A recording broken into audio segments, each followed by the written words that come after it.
Emuhaya mjambo. Mirembe. Mirembe swa. Mirembe te. Mirembe mia.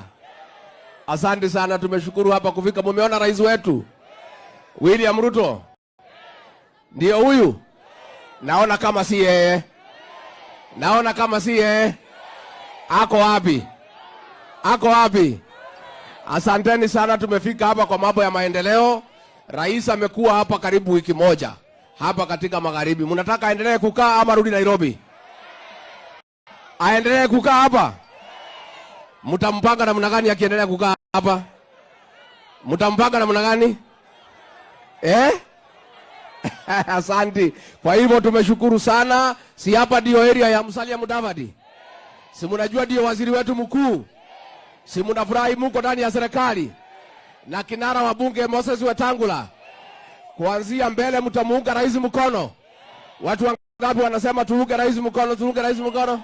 Asante sana, thank you very much. Omwami Musalia Mudavadi, Prime Cabinet Secretary wa Republic of Kenya.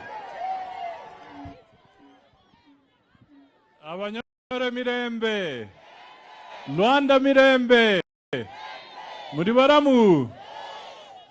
Haya, asante sana. Najaribu ili nifupishe kwa sababu naona mvua inakuja.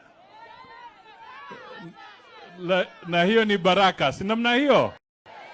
Ikiwa kiongozi anatembea kwa sehemu fulani na mvua inaonekana, hiyo ni ishara ya baraka. Si namna hiyo? Mimi nataka tu niseme na waomba na wasihi watu wa Vihiga, watu wa Western Province wote, tuunge Rais wa Jamhuri ya Kenya William Samoei Ruto mkono. Kwa hii wiki nzima serikali yote ya Kenya imekuwa hapa. Amekaa hapa na hata leo kwa historia ya Kenya ameweka kikao cha cabinet hapa Isheiwe, Kakamega. Hiyo ni dalili ya kuonyesha kwamba ana imani na sehemu hii na anaweza leta serikali waamue mambo yao wakiwa hapa. Jambo la pili, mimi nataka nipongeze viongozi